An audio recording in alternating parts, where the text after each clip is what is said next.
எல்லாருக்கும் வணக்கம். Welcome to cooking language. இன்றைக்கி நம்ம குக்கிங் லாங்குவேஜில் பார்க்க போகிறது 3 வகையான சட்னி ரெசிபி தான் பார்க்க போகிறோம். இந்த சட்னி செய்யறது ரொம்ப ஈஸி. ஒரு 10 நிமிஷத்தில் இந்த 3 சட்னி நம்ம ஈஸியாக செஞ்சிடலாம். டேஸ்ட்டு அல்டிமேட்டாக இருக்கும். இப்போ நம்மளுக்கு கெஸ்ட்டு யாருன்னா திடீர்னு வந்துட்டாங்கனாக்கா பேசிகிட்டு இருக்க நேரத்தில் நம்ம இந்த 3 சட்னியுமே நம்ம ரெடி பண்ணி அவங்களுக்கு சர்வ் பண்ணலாம். வாங்க வீடியோக்குள்ளே போய் இந்த 3 வகையான சட்னி ரெசிபி எப்படி செய்யுதுன்னு பார்க்கலாம். இப்போ நம்ம ஃபஸ்ட்டு பார்க்க போகிறது ரோடு கடை தண்ணி சட்னி தான் பார்க்க போகிறோம். அதுக்கு 2 பச்சை மிளகாய் சேர்த்துக்கோங்க. கூடவே ஒரு 6-7 வரமிளகாவையும் சேர்த்துக்கோங்க. 2 பூண்டு பல்லியை நம்ம சேர்த்துக்கலாம். கூடவே ஒரு சின்ன சைஸ் துண்டு புளி, 1 கப்பு வேர்க்கடலை எடுத்துக்கலாம். இது வறுத்த வேர்க்கடலை. எந்த கப்பில் நம்ம வேர்க்கடலை எடுக்கிறோமோ அதே கப்பில் உடச்ச கடலையும் எடுத்து நம்ம அதில் சேர்த்துக்கலாம். 2 கறிவேப்பிலை சேர்த்துக்கலாம். கூடவே இந்த சட்னிக்கு தேவையான உப்பையும் நம்ம சேர்த்துக்கலாம். இப்போ தண்ணி சேர்த்து இந்த சட்னி நம்ம அரைச்சி எடுத்துக்கலாம். சட்னி அரைச்சி எடுத்துகிட்டு வந்தாச்சு. இப்போ இது ஒரு பவுலுக்கு நம்ம மாற்றிக்கலாம்.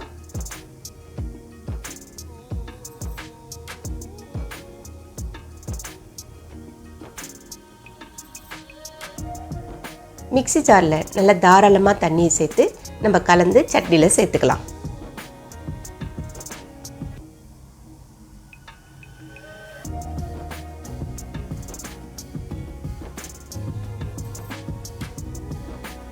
இப்போ இது எல்லாத்தையும் கலந்துடலாம். சட்னி இந்த அளவுக்கு தண்ணியாக இருக்கணும். இது பேரே தண்ணி சட்னி இல்லையா, அதனால் இந்த அளவுக்கு தண்ணியாக இருந்தால் தான் சட்னி டேஸ்ட்டாக இருக்கும். இப்போ இதுக்கு ஒரு தாளிப்பு ரெடி பண்ணிக்கலாம்.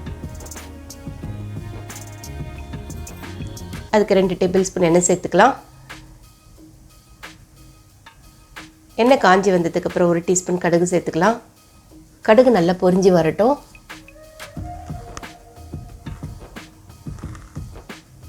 கூடவே 1 டீஸ்பூன் உளுத்தம்பருப்பும், கொஞ்சமாக கறிவேப்பிலையும் கொஞ்சம் பெருங்காயத்தூளையும் சேர்த்துக்கலாம். இப்போ நம்ம தாளிப்பு ரெடி ஆகிடுச்சு. இப்போ சட்னியில் சேர்த்துக்கலாம். பாருங்கள், நம்மளுடைய சட்னி 2 நிமிஷம் தான் ஆகுது இந்த சட்னி ரெடி பண்ணுறதுக்கு. எவ்வளோ ஈஸியாக நம்ம ரெடி பண்ணிட்டோம் பாருங்கள். அடுத்து நம்ம பார்க்க போகிற சட்னி கார சட்னி. இதுக்கு ஒரு 8-9 வரமிளகாவை சேர்த்துக்கோங்க. காரத்துக்கு ஏற்றப்பல நீங்கள் வரமிளகாவை சேர்த்துக்கோங்க. ஒரு 5-6 பூண்டு பல், ஒரு சின்ன சைஸ் துண்டு புளி, 2 பெரிய வெங்காயத்தை இதே போல் கட் பண்ணி எடுத்து வச்சுருக்கோம். அதை நம்ம சேர்த்துக்கலாம்.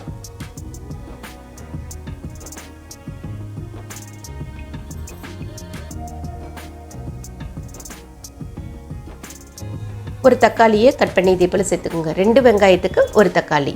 கொஞ்சமாக கொத்தமல்லியை சேர்த்து இது சட்னிக்கு தேவையான உப்பையும் நம்ம சேர்த்துக்கலாம். இப்போ இதில் கொஞ்சமாக தண்ணியை சேர்த்து நம்ம அரைச்சி எடுத்துகிட்டு வந்துடலாம். பாருங்கள், சட்னி அரைச்சி எடுத்துகிட்டு வந்தாச்சு. இதை ஒரு பவுலுக்கு மாற்றிக்கலாம்.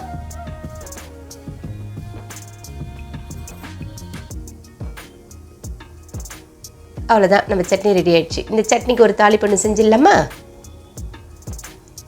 அதுக்கு ஒரு 3 டேபிள் ஸ்பூன் நல்லெண்ணெய் சேர்த்துக்கோங்க. இந்த கார சட்னிக்கு நல்லெண்ணெய் சேர்த்திங்கன்னா தான் நல்லாயிருக்கும். எண்ணெயும் கொஞ்சம் தாராளமாக இருந்தால் தான் நல்லாயிருக்கும். அதனால் 3 டேபிள் ஸ்பூன் எண்ணெய் சேர்த்துக்கோங்க. எண்ணெய் நல்லா காஞ்சி வரணும். காஞ்சதுக்கப்புறம் கடுகையும் உளுத்தம்பருப்பையும் நம்ம சேர்த்துக்கலாம். கடுகு உளுத்தம்பருப்பும் நல்லா பொரிஞ்சு வரட்டும். கொஞ்சமாக பெருங்காயத்தூள், கொஞ்சமாக கறிவேப்பிலையும் சேர்த்துக்கலாம். இப்போ நம்ம தாளிப்பு ரெடி ஆகிடுச்சா? நல்லா சுட சுட இருக்கிற இந்த தாளிப்பை அப்படியே சட்னியில் சேர்த்துக்கலாம். எண்ணெய் நல்லா காஞ்சதுக்கப்புறம் இந்த நம்ம சட்னியில் சேர்க்கும் பொழுது அதில் இருக்க பச்சை வாசனை நம்மளுக்கு போயிடும். ஏன்னா நம்ம வெங்காயம் தக்காளி எல்லாத்தையும் நம்ம பச்சையாக தானே சேர்த்து அரைச்சிருக்கோம். நம்ம எண்ணெயை எவ்வளோ கொள்ளு சுட சுட இதில் சேர்க்குறோமோ அந்தளவுக்கு இது பச்சை வாசனை போயிடும். அதனால் எண்ணெயை நல்லா காய்ச்சி சேர்த்துக்கோங்க. கூடவே எண்ணெய் நல்லெண்ணெயிலே இது செய்யுங்க. நல்லெண்ணெயில் செஞ்சால் மட்டும்தான் இந்த சட்னி ரொம்ப டேஸ்ட்டாக இருக்கும். கண்டிப்பாக நல்லெண்ணெய் சேர்த்துக்கோங்க. அடுத்து நம்ம பார்க்க போகிறது பச்சை புளி சட்னி. அதுக்கு ஒரு 20 சின்ன வெங்காயத்தை எடுத்துக்கலாம். கூடவே ஒரு 20 பூண்டு பல்லையும் நம்ம எடுத்துக்கலாம். ஒரு லெமன் சைஸில் புளியை சேர்த்துக்கலாம். ஒரு 7-8 பச்சை மிளகாவை நம்ம சேர்த்துக்கலாம். இதில் பச்சை மிளகாய் காரம் கொஞ்சம் அதிகமாக இருந்தால் தான் நல்லாயிருக்கும். அதனால் நான் 7-8 பச்சை மிளகாவை நான் இதில் சேர்த்துக்கிட்டேன். இப்போ இந்த சட்னிக்கு தேவையான உப்பையும் சேர்த்துக்கிட்டு கொஞ்சமாக தண்ணியை சேர்த்து நம்ம சட்னியை அரைச்சி எடுத்துக்கலாம். பாருங்கள், சட்னி அரைச்சி எடுத்தாச்சு. இப்போ இது ஒரு பவுலுக்கு நம்ம மாற்றிக்கலாம்.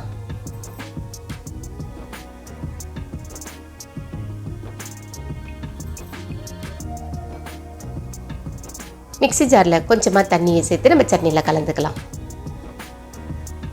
அவ்வளோதான், நம்மளுடைய பச்சைப்புளி சட்னி ஈஸியாக ரெடி ஆகிடுச்சு பாருங்கள். இந்த சட்னி வந்து இட்லி தோசைக்கு மட்டும் இல்லை, சப்பாத்தி சாதத்துக்கு கூட இது ரொம்ப சூப்பராக இருக்கும். ஏன்னா அதில் இருக்க காரம் புளிப்பு எல்லாம் அவ்வளோ சேர்ந்து ரொம்ப நல்லாயிருக்கும். இப்போ இதுக்கு தாளிப்பு ரெடி பண்ணிக்கலாம். அதுக்கு 1 டேபிள் ஸ்பூன் எண்ணெய் சேர்த்துக்கலாம், 1 டீஸ்பூன் கடுகு,